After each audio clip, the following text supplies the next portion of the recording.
So it's my pleasure to introduce Dr. Lei Zhang, who's going to be giving the tutorial of the summer school on cracking hierarchical Bayes with Stan. Dr. Lei Zhang is a professor at the University of Birmingham. Previously, he was a postdoc at the University of Vienna, and did his PhD and also a postdoc at the University Medical Center of Hamburg and Edinburgh. Yeah. And previously did a master's at the University of Basel and bachelor's in Beijing Normal University. Yes, he's done some fantastic work using Bayesian modeling of social learning. He's gonna really happy to have him here giving us a tutorial. So, all right, perfect.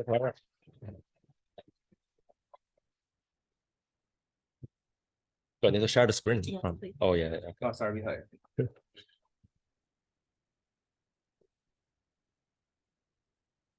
Did I share the screen? Yeah, perfect.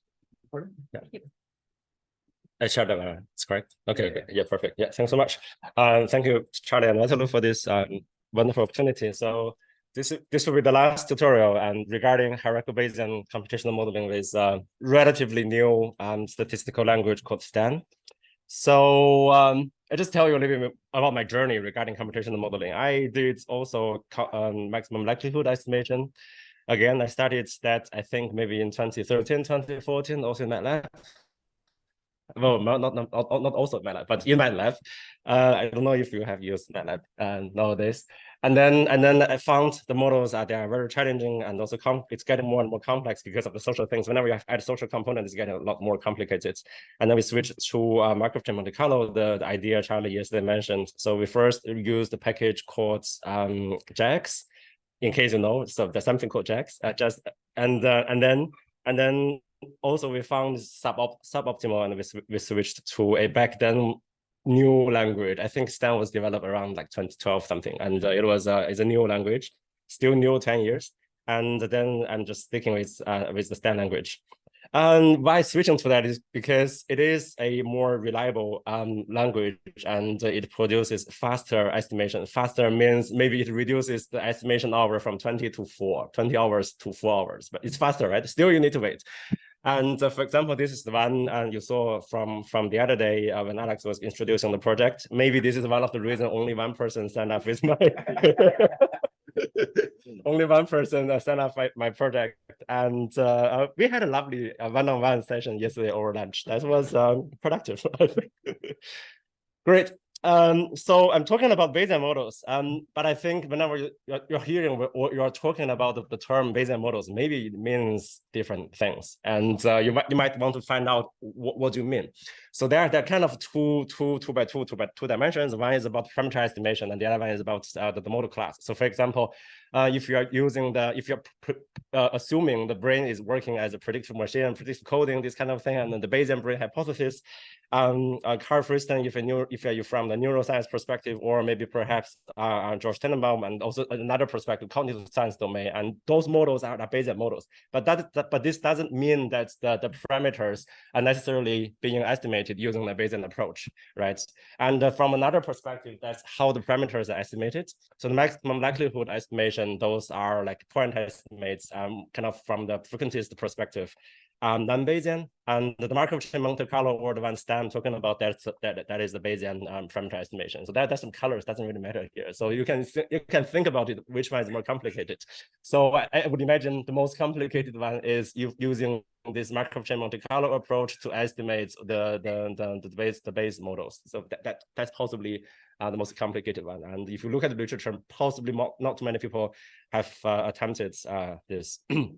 But anyway, so those are some classifications. And in terms of when talking about Bayesian models for you, or maybe when you're going to a conference and the other people telling you they also work on Bayesian models, you can just ask them where they belong to. So then to help you understand a little bit for the background knowledge. And so today I will be just talking about the Bayesian modeling and why we are using the Stan language, and then again going into this Q-learning example to see how that can be implemented for one single participant. And then eventually, if you're feeding multiple participants, there's a package you can use. But of course, the package doesn't include all of the models that your experiment is designed for. But I can tell you how you can make changes according to your own experimental design, so to make it more flexible and useful. So we have seen this roughly yesterday, and there are many terms, and we are interested in the posterior parameter distribution after the data. So here's like, given the data, we are interested in the posterior distribution of the parameter. So this is our target. We are interested in the posterior distribution, and by doing that, we actually need to have different other multiple components, for example, the prior, and we have to know something that's knowledge regarding what we know about the parameter before even the data is collected. So the prior can come from, for instance, literature, can come from your pilot study. The prior could also be somehow flat, so non-informative, uninformative, right? And in the literature, what is recommended is to use something called a weakly informative prior. It's informative, but not very informative. It's weak, so it's called weakly informative prior, in a way that it helps you to guide your knowledge, but it doesn't really constrain the parameter how that can travel away from the prior position. And then there's likelihood, we heard of the likelihood, and then there's the denominator, and this is somehow very problematic, and Charlie didn't even talk about this. That's the evidence part. That's actually mathematical, this is only a normalizing part to make sure that for probability they sum up to that, right? And again, so this is like very short coin flipping example. We have seen this in case you want to know if the coin is biased or not, and you have a coin, flip it and catch it, and to see if you have a head or coin, a head or tail recording. So for example, if you have done this like 20 times and 15 out of 20, you have a head observation, and you could imagine, well, what is the probability of the, how biased the coin is. So what you can do simply is to just do the simple division, 15 divided by 20, like 3/4.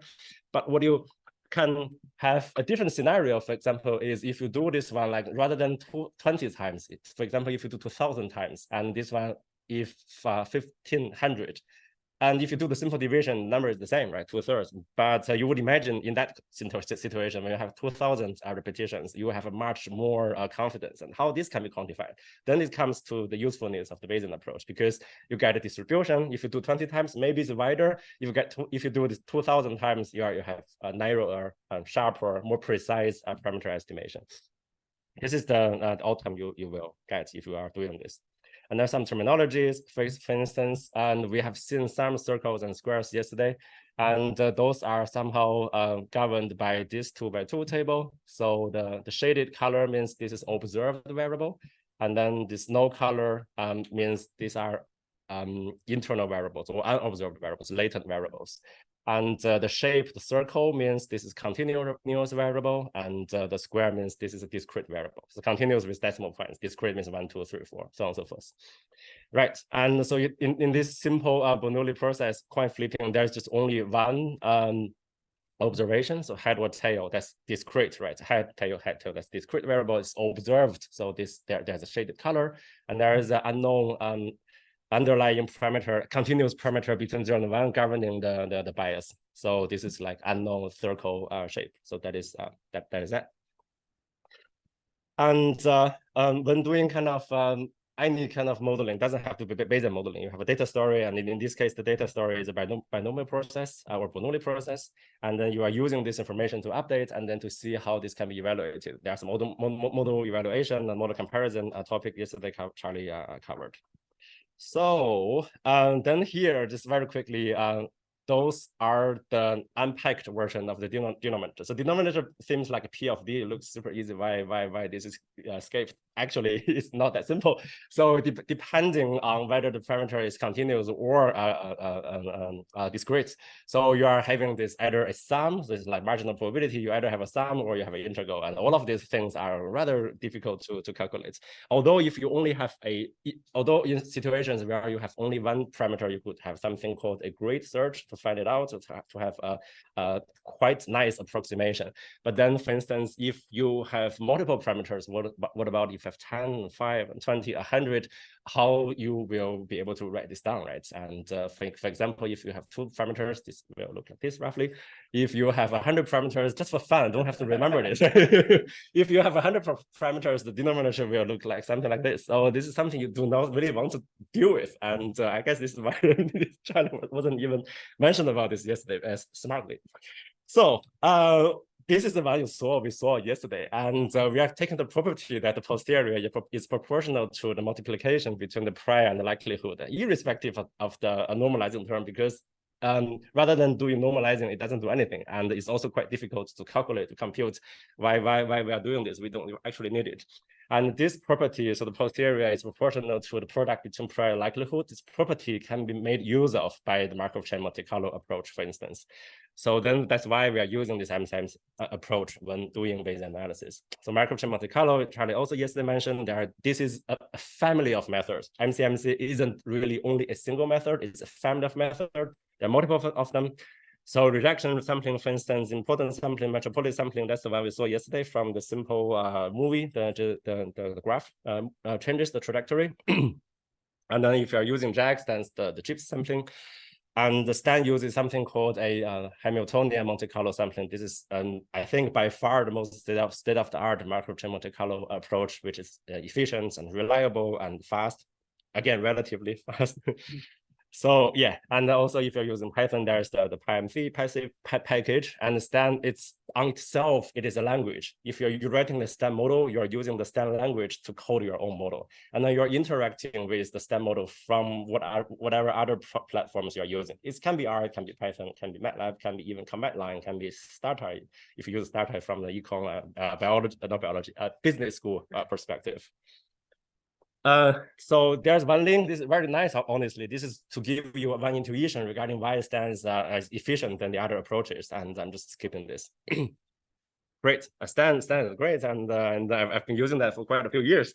There's a paper even describing the Stan language, and this one, when I was talking about the citation in 2 years ago, summertime, around maybe the same time. So this one, it has like nearly 4,000 citations, 3989. And I was comparing this one with the citation of the JAX language, like 4,500 or something. And back then I said, well, if you look at the trajectory, by one day, right, the citation will be a lot more than JAX. I think this happened like maybe two months ago. So this is now, I did it this morning. The citation of Stan is 6,594, and then this one like 6,277. And you will be imagining by the end of the year, the citation of this one will be way larger than the other one. And then I think during lunch or sometime, I was also having some interaction with some of you regarding if you have heard or have used Stan. And some of you mentioned that you are using BRMS, which is awesome because BRMS, the core is Stan. So there's a guy called Paul, Paul Booker, and he is extremely talented in the way that he coded all of these simple regression models in a Stan fashion. So that you don't even realize that you are using Stan. You are using the same syntax of LME4. So if you're using LME4 package for linear mixed effect models, if you know the syntax, the formulas, it's the same here. You're using the same formula when you are doing a Bayesian regression model. And if you're using BRMS, you're already using Stan. So I would just try to convince you that those are not entirely stranger models, stranger languages. I think many of you are already using using that one way or another. Right, so who are using Stan? Stan's a new language, and this is not very updated, honestly, I confess. So this is statistical language. So many people are from the statistical background, mathematics, and ecology, like people from Leipzig, because Richard and he wrote the statistical rethinking book. He has this background, and he is like encouraging people to use this one. And then we have neuroscience, we have psychology, experimental psychology, that's us, right? So actually, a lot of people from our background, so people who have similar backgrounds as us, as ours, we are actually already using Stan as a tool to tackle complex cognitive models, to try to have a reliable and meaningful parameter estimations, rather than weighting maximum likelihood assumption to stack at somewhere the local minimum, for instance. And there are some more advantages of using Stan relative to the JAX or Bugs language. I'm skipping this because if you don't know what this is, it doesn't make sense. And this one is kind of an intuition regarding, say, this is high dimensional, very high dimensional space, multiple parameters. And here, this is a snapshot of the 2 dimensions out of like a million, out of 250 dimensions.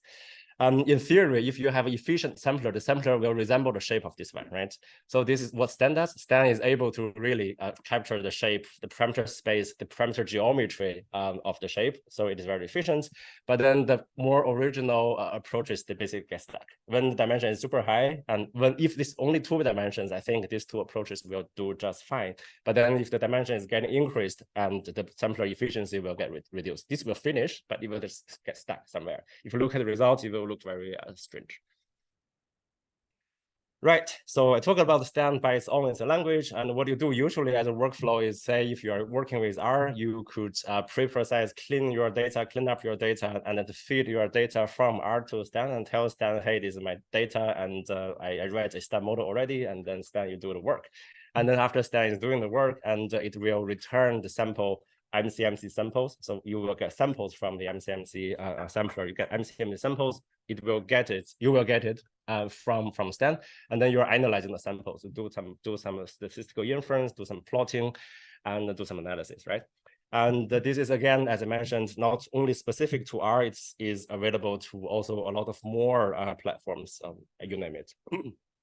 Great. So in theory, this doesn't mean that if you don't use R, it will break your workflow. Is not the case. You use whatever you have already using, and then you are coding a Stan model. So the Stan model, in practice, what will happen is like you open up a empty text file, and you name it as your model.stan. So Stan has filed their own specific file extensions, .stan files. So if Stan, they have their own file extensions, it really doesn't matter which platform you're using, right? Because the Stan file is Stan file, it doesn't really matter. This is not impacted and affected. Cool. And this is from yesterday. We saw some advantages and benefits of using the Bayesian models from Charlie. And I'm just telling you some negative side from this. So what I'm talking about for the 15 minutes is like Stan is great, Bayesian approach is awesome, but are there any downsides of using that? So this Hamiltonian Monte Carlo provides an improvement, right? But it's actually rather difficult to understand and to use, because there is, I think, 700-page manual or maybe even more. The manual is not educational. It's just a collection of functions and how to use the function. If you don't know the functions, you don't know how to use it. And there are some occasions where you would like to be able to model discrete parameters. So if you have kind of index parameter, say you have a mixture model, and you have parameter 0, 1. So when the parameter is 0, the model chooses this one. And if the parameter is 1, and then the model chooses a mixture model, right? It's occasionally this happens. And other older approaches, for example, JAX, I said a lot of bad things about JAX, but one of the good advantage of using JAX is like JAX is able to handle the discrete parameters, but Stan isn't. There's a way around, and this way around is to actually there's a quite complicated approach to make use of the marginalization. So for instance, if the marginalized parameter, the continuous parameter is above 0.5, then that's 1. If that is below 0.5, that's 0. It sounds, I guess, maybe straightforward, but the way to implement it is rather complicated, honestly. Yeah, it is one downside. If you're only dealing with continuous parameters, I think this problem is not very important. And there are many more tips and tricks, because it's a new committee, is maybe just around for 10 years. And there is indeed a discussion forum, but nobody actually tried to summarize all of the key points from the discussion forum. I think if they have spent the time to compile all of the common questions from the forum into a meaningful and informative Q&A session, that will be very beneficial to the community, but so far not yet. But in case you are motivated, I guess you can contact the author of the Stan language, and you can try to initiate this great help to the community. Cool. Yeah, and yeah, the last thing is basically this is a difficult to learn language. It's a block-based language. This is even counterintuitive if you haven't. This is very distinct and different from R, from Python, from MATLAB. It's like really counterintuitive if you don't know what that looks like. This is a Stan model. So a Stan model of a coin flipping example. This is one of the simplest Stan model you could imagine. You can find from the manual, from the internet tutorials. So blocks here, I mean, maybe let's just look at this one first. So by block, I mean, if you're writing a Stan model, you need to write it's block by block, and the order is not even flexible. It's like you have to write the blocks like this in this order. So it's data block and transform data block, parameters block, and transform parameters block, model block, and generated quantity block, okay, in this curly brackets. And then we can go back. So in this data block, you define what data you have, because when you are feeding the model to the data, you have three elements. One is the model, the other one is the one is the parameter, the other one is the model, and then the likelihood function regarding how this can be connected, right? So we have these three blocks, essentially. We have the data block for what data you have. We have the number of flips, so 20 times and 15 times of them, they are had. And then there's the unknown parameter between 0 and 1. That's the underlying parameter governing the process. That's the parameter. And then the model, that's the likelihood part. So the model block, this defines how the parameter is linked to the data. In this case, this is the Bernoulli process, and you're just writing that down, right? So the flip follows this Bernoulli process with the internal input parameter theta, okay? And then there are more blocks, depends on what functionalities you will be able to use. You can make use of the other blocks, but the minimum one is you need data block because you will need data for model fitting, and then parameters block because those are the parts that we're interested in. We want to do model fitting because we will be able to get the model estimation, and technically that's parameter estimation. We would like to analyze the parameters afterwards. And then this is the essential, the core part, the model part. That's the likelihood. So how this is connected, how the pieces are joined, how the dots are connected. Great. Any question at this point? When you said like the mathematical foundations were hard to understand, were you referring to like standard and syntax, or were you referring to like concepts? Both. Yeah. How Stan calls the statistical concept distributions. But in terms of the concepts, are there like resources you'd recommend? It will come. Okay, great. It will come. Yeah. Yes, I'm a little confused about this discrete parameter issue. Does that mean that we can't estimate treatment effects? Do you mean grouping? Yeah, basically, like if you have treatment and control. Yeah, and then you can estimate separately. That doesn't matter. If you have two groups, one control, one treatment group, and you just do the parameter estimation separately. Okay. Yeah. You know what BRMS does? It does something like this. Okay. Cool. Yeah. But there's a grouping variable. Right? Yeah. Any more questions? I apologize. I think I was going too fast. And so I forgot to say in the beginning that this will be like high level roller coaster talk. Don't even try to memorize everything. This is going to give you a taste regarding there's something called Stan in case you want to use it to go for the resources. That's at the end. You can skip the entire part actually. Good. Yeah, so cognitive modeling, and we are at a Cosmos Summer School, and we can talk about the universe. So, the models is the mathematical quantification is an approach that has been existing for maybe quite a few hundred years, right? It's never new, although for maybe cognitive science, cognitive psychology, cognitive neuroscience, this is kind of new, maybe it's 20 years of field development, maybe 30. But if you just look at the history of science, it has been around for really quite a few hundred years. And then the only difference is that the target is different. And the target means either we are trying to understand physical problems or we are trying to understand mental or cognitive processes problems, right? Just cognitive models.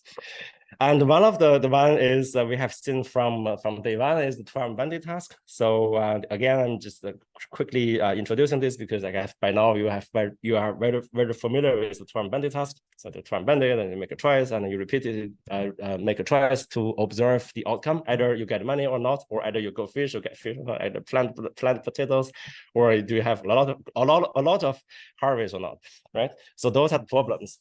And this can be quantified by the Q learning model, and you make some predictions, and you make the choice, and you learn from the feedback. So there's action. According to the action, there's the corresponding outcome, money or fish. And then according to the outcome, you are trying to learn whether the resource is fruitful or fishful or like monetary.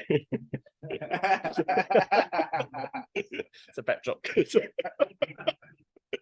So we have the reinforcement learning framework, and this is there is I'm not sure how many of you are from the neuroscience background. So in decision neuroscience, the reinforcement learning model is quite powerful, and like there are many literatures and papers regarding the use of reinforcement learning models and Q-learning models. So like a simple, very boring, but how to say it, from many tasks can be very boring. I totally agree with it. So this is one of the most boring versions of from many tasks. You make a choice between blue and yellow, two options. You don't know which one is rewarding, like the two, like the armed, like bandit machines, right? And what you do is you make a choice and go there for fishing, and then you get fish or money, and possibly you will repeat choosing blue because the action of choosing blue is reinforced by a positive outcome. It's the idea, and then you just repeat, right? So this is like simple experiment. And you have these phases: choice, stage, action, selection, choice presentation. You are presented with the two choices, and then you make a choice, blue, yellow, and then you get outcome. And then you could, before even doing any modeling, what you can do is actually to see to count how often the participants are choosing the yellow option, presumably assuming the yellow one is more rewarding. You didn't know this, but let's say the yellow option is with a probability of getting reward 20%. And the blue one is 80. So this is a better option. And before using any modeling, we can actually count the frequencies, right? But we are not only interested in the frequency, we are curious about the Q-learning, reinforcement learning process. So that's how and why we are interested in this process.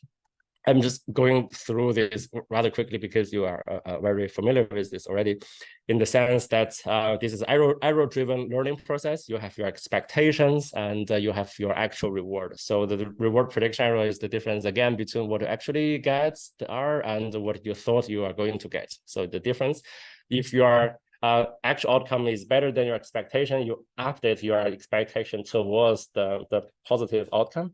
But this is symmetrical in a way that if your outcome is lower than expectation, your expectation will be updated again towards the direction of the actual outcome. So this is how this works. And then this magnitude or degree of update is governed by the process called like the learning rate. And again, we have seen the learning rate. This is just one calculation example regarding how we use learning rate to update the value regarding this scenario. And I'm just trying to give you another flavor of the learning rate, in the sense that this is the equation we have known, that the Q or V, the V is the Q's here, sorry.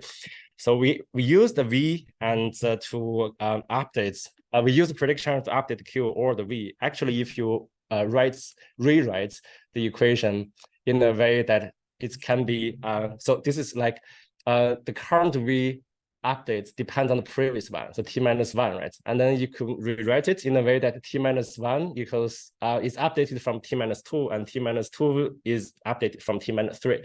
You can just do this forever, and until a point where you define your t0 or t1, the initial value, and you can just do this way. And what you will be able to find out is actually the current value, or Q, is a linear weighted combination between two components. So this one is 0, the initial value. So how you think a priori before the experiment, how much you think you will get, how much money you think you will get by choosing each of the option. And the other one is a weighted sum of the past reward, okay? And this is not very intuitive, but what we can do is we can plot it. So we are able to plot it easier because in our case, in our simple scenario, the V0, the initial value, which put is 0. So then this entire thing, this is 0. And this one is like this shape. And we can see the effect of different learning rate parameters, in the sense that if the learning rate is very high, you are updating very recent outcome. So you're considered the most recent outcome very strongly. And everything else you see here, it decreases very quickly. So everything happens 1 trial before, maybe you can still remember, but then 2 trial before, everything happened in the past, you just don't know anything about it. You forget it because you have faster learning rates. You count the most recent events more than the ones before. And when you have a low learning rate, for instance, although the most recent updates, you count it a little bit less, but actually there's a cumulative effect, in the sense that even from 7 trials before, you still remember what happened, and then you just sum it up. In the sense, it creates kind of a buffer zone, right? So when you have a lot of wins, win, and then suddenly you have a loss. So when you have a negative learning rate, this means that irrespective of how many wins you got in the past, you just quickly forget it, and you are very affected by the most recent loss. So maybe you will switch to the strategy, but actually this occasional loss that could be because of probability. Logically, you should actually ignore it because you will actually need to repeat choosing this one, even though you get a loss in this current trial.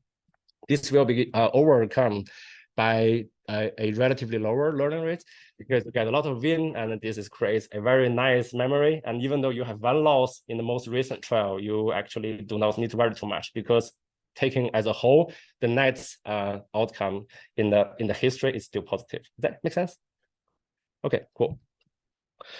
Yeah, so then this turns to the idea that what a how is there an optimal learning rate? Do we need a high learning rate, or does participants need a high learning rate in a learning scenario, or maybe a lower one, right? It doesn't. This is a very interesting and empirical question because you are trying to maybe compare groups between a treatment and a control group, and you are finding a magnitude difference between the two learning rates in the two conditions, and you're trying to interpret the meaning of the differences. And maybe you found one higher than the other, but then does higher learning rate means is a good one, or does lower learning rate means that's a good one? And those are the questions usually you're facing about. So it turns out that this is not a simple question in the sense that the optimal learning rate depends on the task structure, and also the reward schedule, and also the number of trials. Say, for instance, you can have a very simple learning task. 80-20 doesn't really change, no reversal. And then we have also seen from maybe even posters, there are reversals. So the 80% one, the better one becomes worse. And the reversal, it could happen once, but actually it could also happen multiple times, multiple reversals, okay? This is another like learning structure. And the reward schedule just means the reward probability. It can be 80-20, it can be 70-30, it can be like even 60-40, very difficult, very random, don't do that. And then the number of trials can be like 40, 80, 100, or maybe even 20, right? So let's say those are the combination of each experiment. So for each experiment, and then if you do already have one experiment, those are fixed. So maybe your experiment is one reversal, 85 and 15, and 80 trials. And when those things are fixed, what you can do is you're able to use simulation to identify the optimal learning rate. And let's say, for instance, we have done a work, not non-social learning, just simple reversal learning task, two groups. One is healthy individuals, the other one is autistic individuals. And we found out that the learning rates of this one is higher than, of AST individuals are higher than the learning rates of the TD individuals.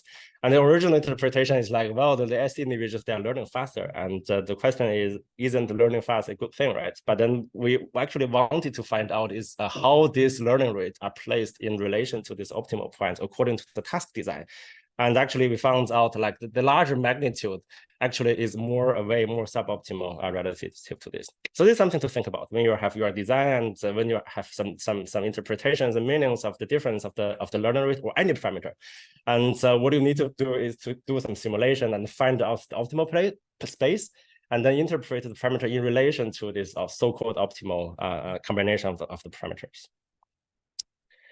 Yeah, so here, this one very simple, and we have the value, and then we have the softmax, and we have seen this also from day one, and I'm quickly skipping this, and then this is the Q learning. So whenever I was trying to tell people regarding this Q learning model, and I'm always trying to make the analogy between the Q learning model to linear regression, because those are the models that we are relatively familiar with, right? So here we have the value update using reward prediction error, and we have the softmax function, and this is log likelihood calculation we learned from yesterday. And this doesn't really matter. This is like the name of the distribution. And for linear regression, we have a slope, we have an intercept, and this actually follows a normal distribution, right? Those are the things that I think everyone is familiar with.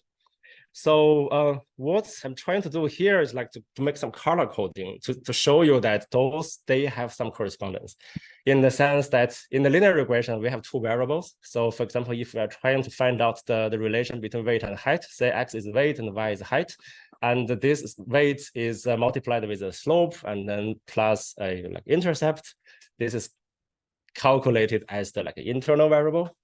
And then when we are trying to do model fitting, so the actual height variable is distributed with a normal distribution around the calculated predicted value. So those are the values on the line, on the regression line.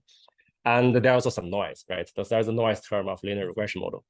And yeah, that's the regression one.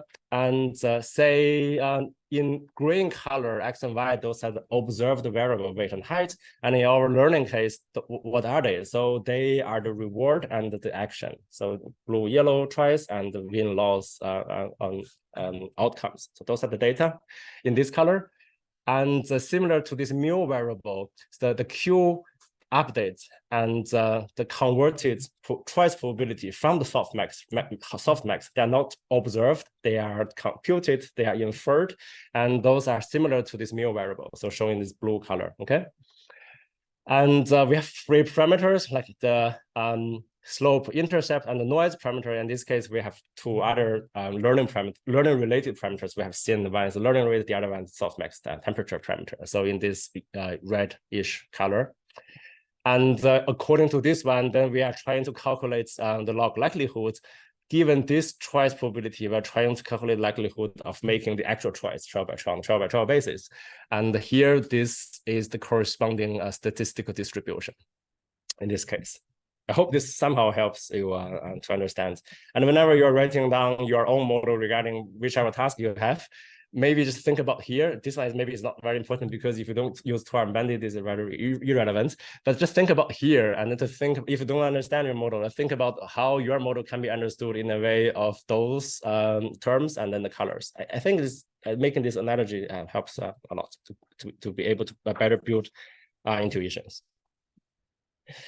And so here I showed you two distributions. One is normal, everyone knows normal distribution, and here this categorical or softmax distribution. And then depending on your own task design, you might actually consider using some other forms of distribution or even the corresponding likelihood function. This can be tricky because how would you know which distribution you use, right? It turns out that we just heard about decision tree earlier from the last talk, and maybe the correct one is like down here. So, there are questions you can ask yourself. So the first one is always: do you have continuous variable or do you have a discrete variable? Do you have 1, 2, 3, or do you have 1, 1, for instance? And then if you have like some other kind of constraints, for instance, and you can look at this one.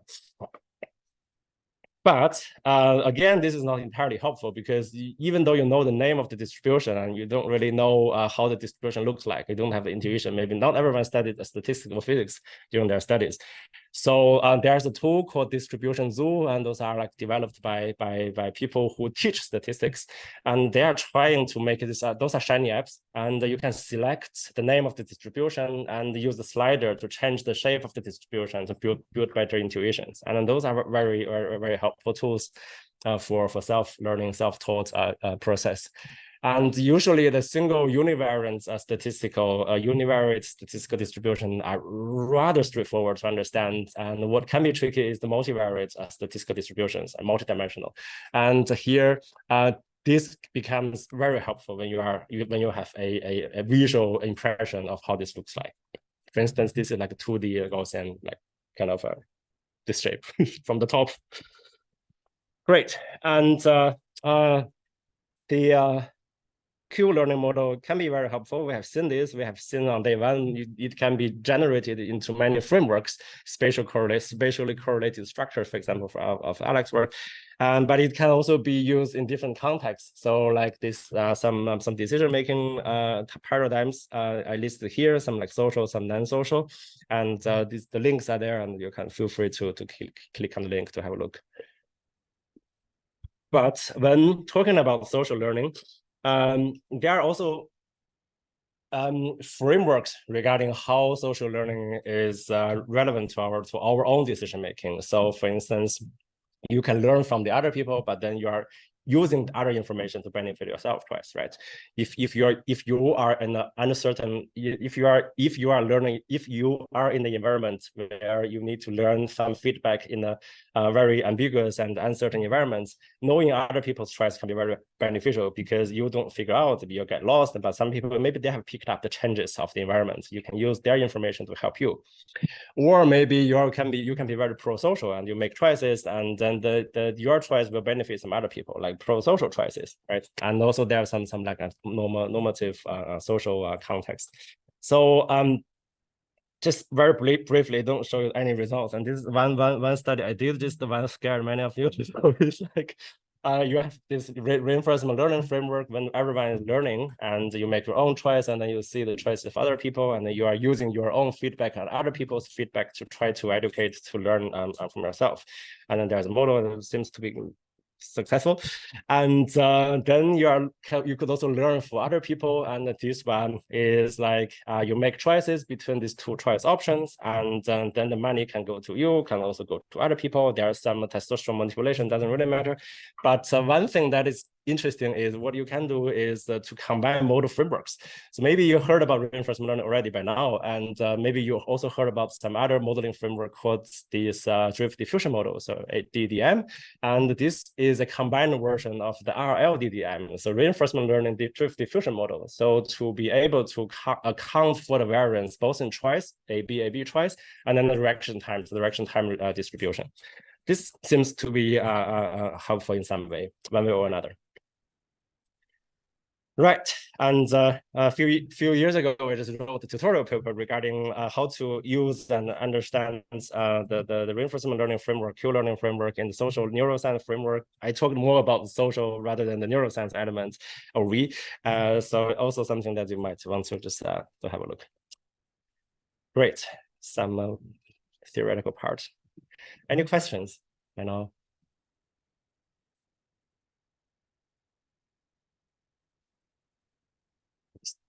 Going too fast, I think. Half an hour still. Okay.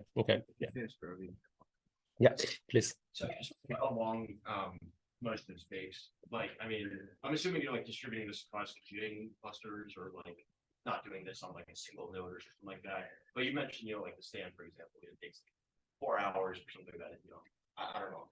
Yeah. So like this model, for example, this one is on the cluster 4 hours.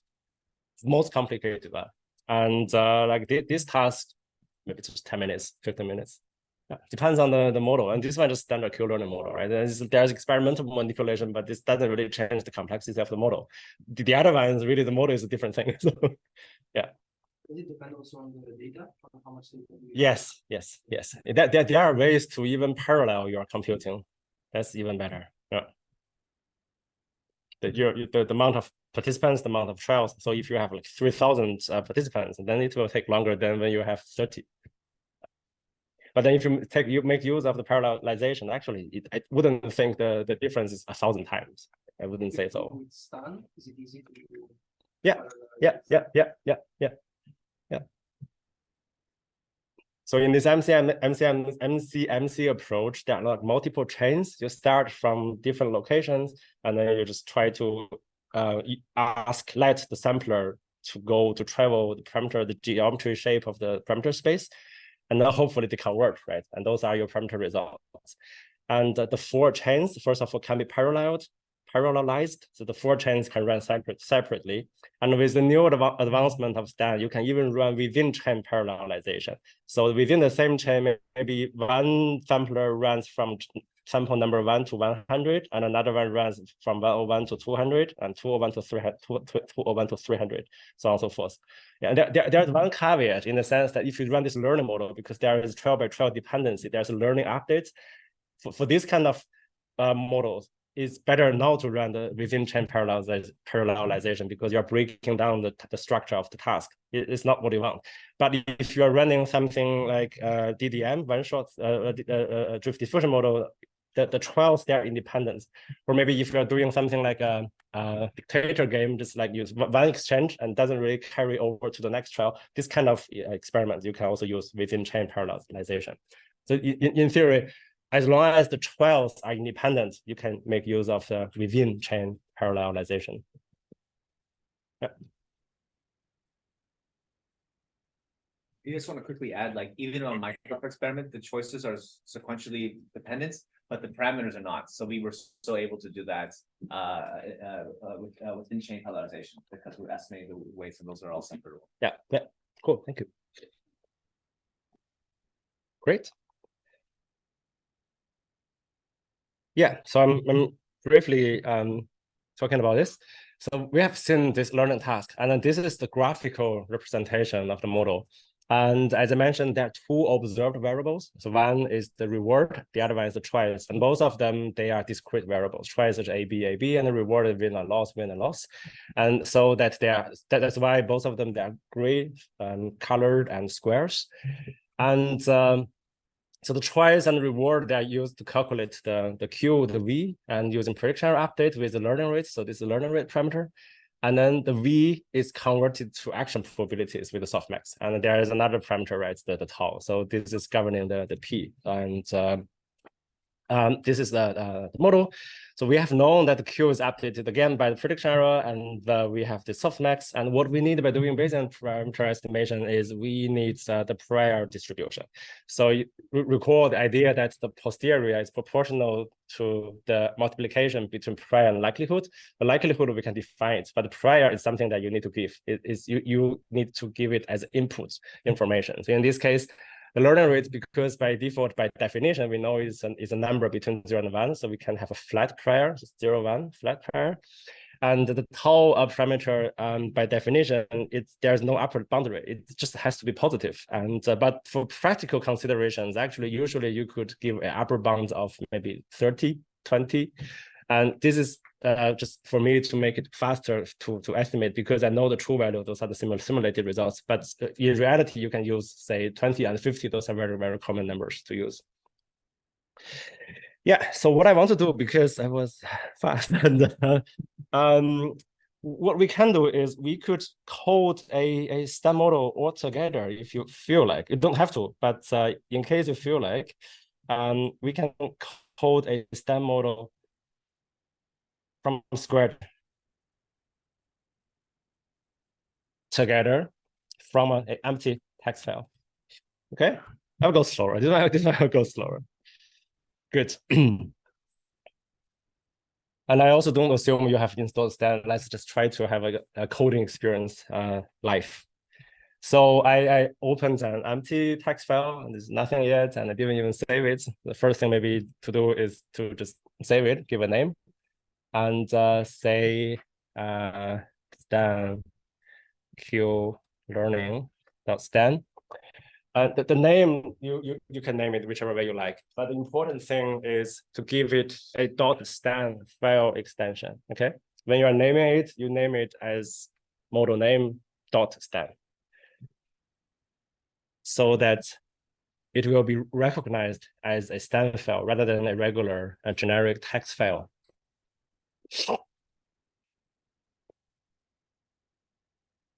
Good. So then we have a STEM file. And as I mentioned in the very beginning, this is block-based language. What we can do is we can write some empty blocks. So we have data block, the write data with a curly brackets, and enter a few times so that you know that you will be entering something there.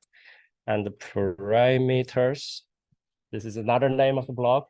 The names are preserved, so don't even name your variables. You use those names, right? And this will create some conflict, some confusion. Model, and those are the 3 blocks.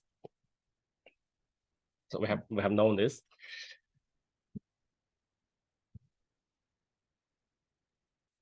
Yeah, then say we don't know the data yet, and I'm just telling you, so the data is from just one single participant in this particular case, one single participant. And this is like the single data has 2 columns. One is the choice, like A, B, A, B. The other column is the reward, so win and loss, okay? So in this case, we can just give the names, so choice and reward, okay? Choice and reward. So those are the names of the data. So remember that when you are, remember the workflow. You have R here for Python. Let's say R here. You have R here, and you are giving the data from R to STAN. So the data is something that you have prepared already, and you know how you named your data variables. And then you need to use exactly the same identical data variable when you are writing the data block. Otherwise, they don't match, right? It's like calling your names. If you don't call the person by the right name, the person doesn't know you're calling him or her. Yeah. And there are some like syntax issues here and related to the property of the language. Stan is a strange language, as I mentioned. Whenever you are trying to use a variable, you need to declare the type of the variable. So say because the choice is a discrete variable, and the way to define or declare a discrete variable is to use this int word like for integers, for integers. And another thing is you need to write a semicolon. So this is really a mandatory termination of each line. You need to write a semicolon. And for reward, it's the same thing because we know it's also discrete variable, and we can again write int for integers. Now that you know how to do it, you could again terminate this line by entering a semicolon. And what you can also do is to have some quality control elements coded in your model. Say, for example, if you know that your choice can only be 1 and 2, participants can only choose A and B, and then you could say lower is 1, upper is 2. In a way that, so occasionally, maybe in your log file, for whatever reason, there's a mistake. Some choice is coded at 3. This might happen. But if you're coding your model in this way, Stan will tell you there is a 3 and you need to think about it. Why? And is there something wrong? It's a good way to have quality control, right? To be more conscious and to be more aware of your data, the quality of your data. And for the reward, again, it depends on how you code it. In this case, I coded at -1, 1, but it's up to you, right? Lower equals -1, upper is 1. So it's entirely up to you. And in this particular case by now, so here, this choice variable and also this reward variable, both of them, they're only like a single scalar. But as I mentioned to you that we have 2 columns. One is a choice column, the other one is a reward column. So there's another variable actually. That's the number of trials, right? This is something that we also need to consider. So because again, this is a discrete variable integer, and the number of trials can only be larger than 1, or minimum is 1. Your minimum you have 1 trials. The upper one maybe is not entirely necessary, but you can have a lower one. Number of trials. Yes, the typo here. It's TR. What I'm doing. Yeah, okay, number of trials. And now what you can do is to make use of the number of trials to give the dimension of the choice variable and also the reward variable. So now the way to give this one a dimension is to use the square brackets. So this is the way to define the data block. Now I think this is complete. So while you're typing, let me just explain again. So the first one is data block, where you define how your data look like in Python. And whenever you are declaring a new variable, you will need to declare the type of the variable. So in all our cases, they are discrete. So we use the int for integer. And this triangular bracket, we can use it to give the lower and upper boundaries. This is not essentially necessary, but only for us to have a better data quality control. And then the last thing to remember is we need a semicolon to terminate each line. So this is necessary for Stan models. And space is not very important. You can have space for like visual reasons, but for Stan doesn't really interpret space. Good. And then parameters. We have 2 parameters, right? We have one learning rate, alpha. We have one softmax temperature, we can call it tau. So those are the model parameters, how we call it. And the model parameters, now they are continuous. And for continuous parameter, we use this keyword called real for real numbers. Real numbers are continuous, so it's real. And both of them.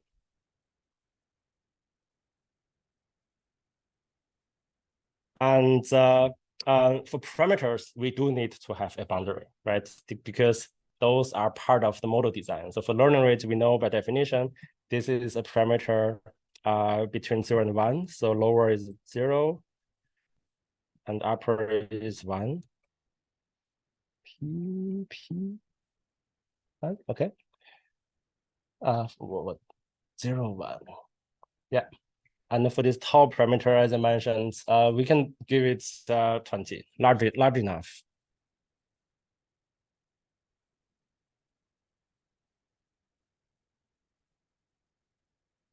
Okay, so those are the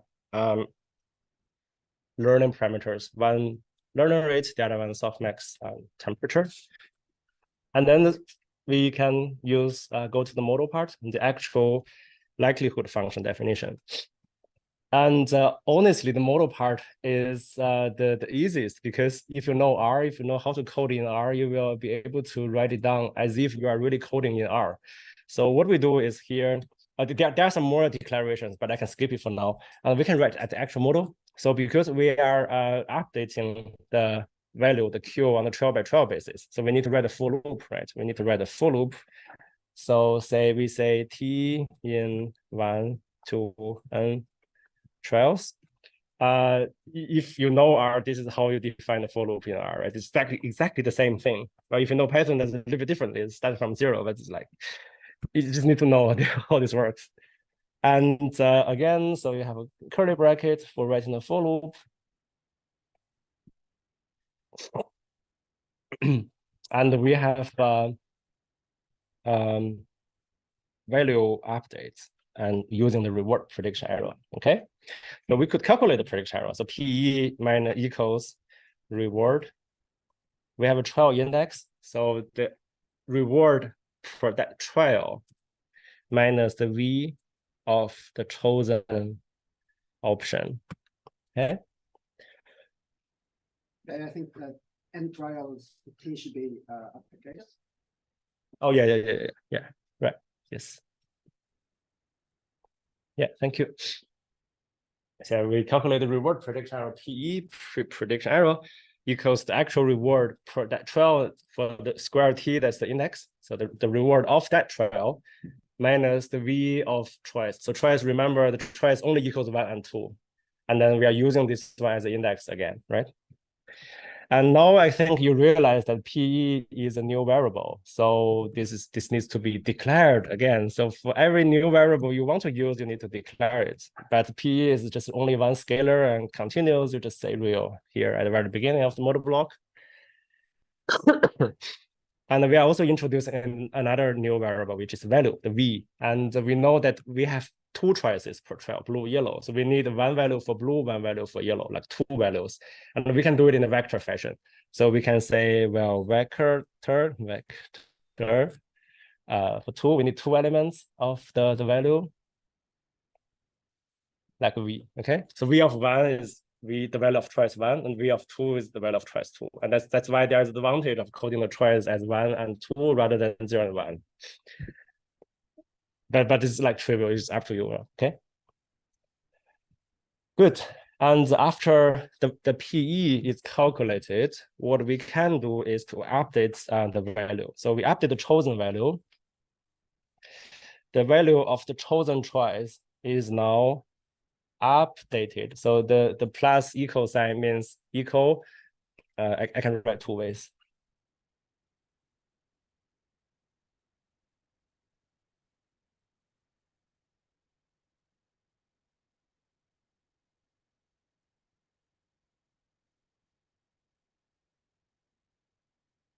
So one way to do is to say, well, alpha times PE.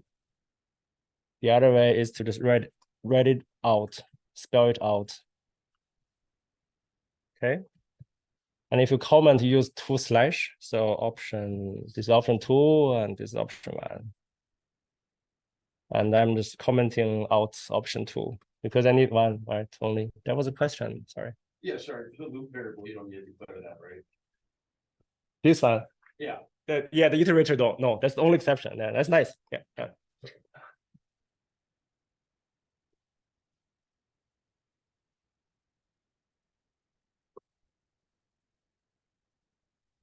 Yeah, good. So we are missing another part. Say how the likelihood is computed. We have our actual choice per trial. So we have our choice per participant.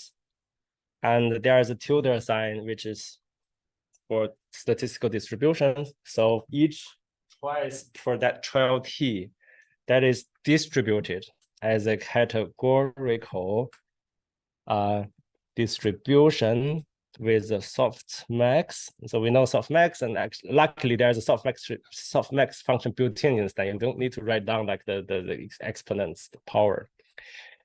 Softmax of what? Of the top parameter, right? The softmax temperature times the V.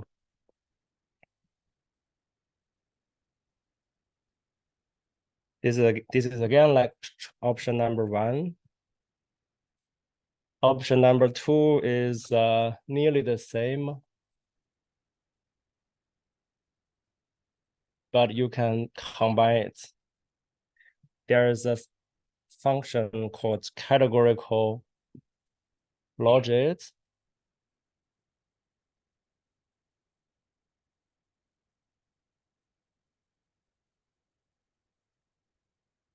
In theory, the second one is slightly more optimal according to the standard manual, because here you have like multiple layers of brackets, like inner one and outer one. It does 2 times of calculation, but this one only does once. It's a tiny bit difference. It's up to you. If you think writing it, spelled it out, the softmax and then the categorical distribution makes your thinking clearer, just go for the first one. If you know what is going on, then you can just go for the second one. We can comment out the first option.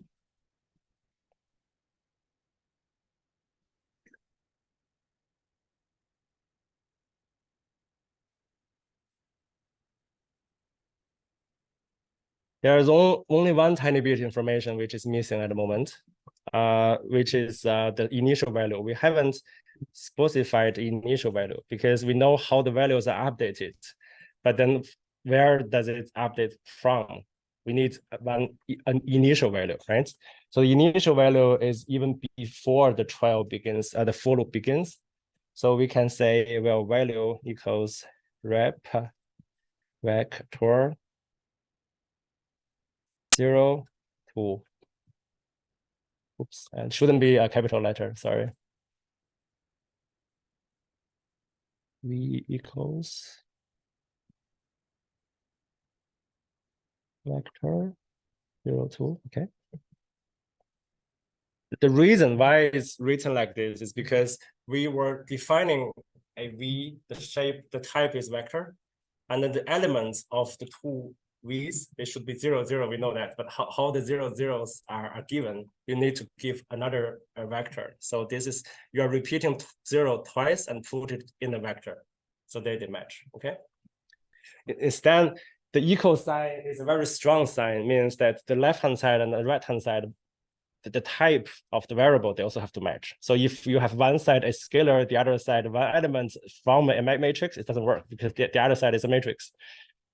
Although you are extracting one element from a matrix, but still a matrix.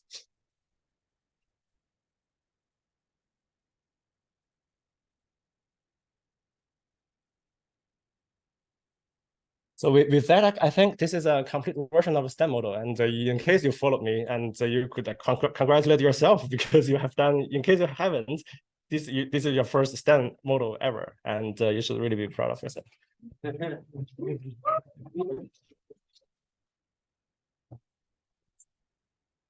All right, questions? There are more on slides part, but I think I can finish in 10 minutes. So more questions? How is it like debugging if you get errors? Is it like good question. Yeah, amazing. So this is one of the reasons why we are coding STEM in a .stem file. Now, more traditionally, you can put the entire thing in a long string with double quote, but then you are losing the functionality of the integratability from RStudio, because if you are coding that in RStudio and this is a STEM file opened, sorry, my mouse doesn't work. Oh yeah. So if you see here, this is stem file, you can see there's an icon. So RStudio is able to recognize this is stem file. And when this is also recognized, the interface, there is also slight change. So if you look at here closely, there is a button called check. So whenever you code up a stem model, what you can do for the first time is to press it. Right, my computer is very slow. So you just press it and it does the checking. If there's no error here, it says syntactically this is correct. If there is error, it tells you the error. It also tells you the line. Yeah, but sometimes the errors are not very easy to identify, and the model looks syntactically correct, but maybe semantically is wrong, and you will be able to find out maybe by looking into the shape, the meaning of the parameter, and if you have put prior distribution, for instance. Cool.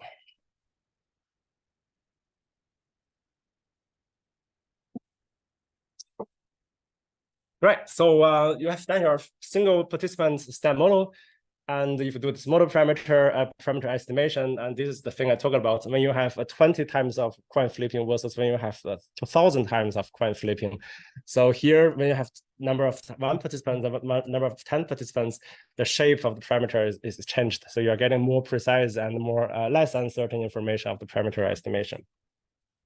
But more in reality, we do not have only one single parameter, single participant. We have multiple participants, and we can just traditionally we can have multiple approaches of treating this. One is if you look at paper maybe from 20 years, and they are treating the different participants as if they are a single person. So like the entire fixed effect. And or maybe 10 years ago, people are trying to fit people all independently. So they like fully no pooling effect. Pooling, partial pooling, complete pooling, thing, the same thing.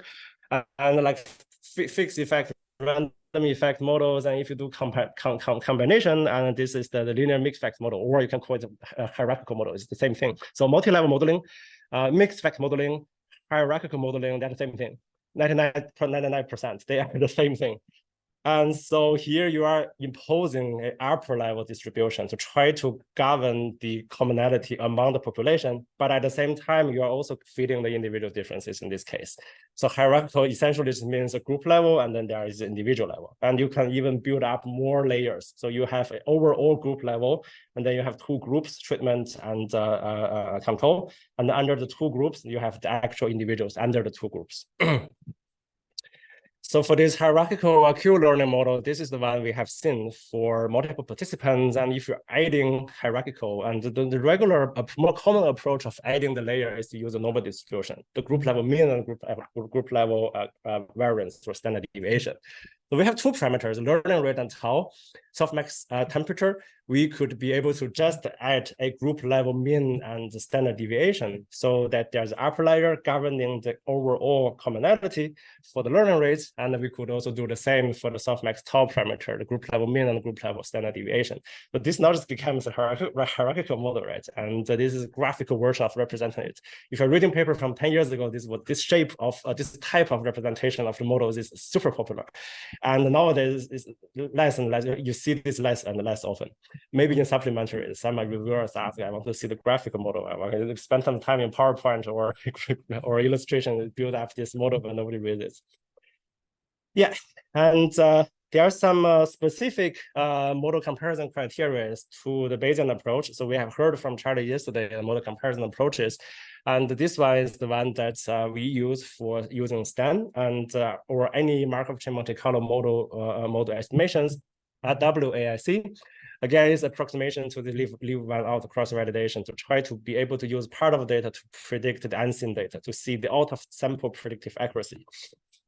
And there is quite important element to think of is actually, because we are doing Bayesian estimation, what we get out of the parameter estimation is the distribution of the parameters. So instead of using only the summary statistics, the mean of the distribution, we can actually make use of all of the single points of the distribution to do to perform model comparison. So here this uses the entire distribution posterior rather than the more other approaches using only the point estimation. How to calculate WIC is another story, but actually this can be skipped because there is a package. And so there's a LOO live and out package that calculates the WIC or the live and out. So those are the functions that's useful and relevant. Say in a scenario where you have two models, and this is the fitted object. So fit or model equals something, and you get fit.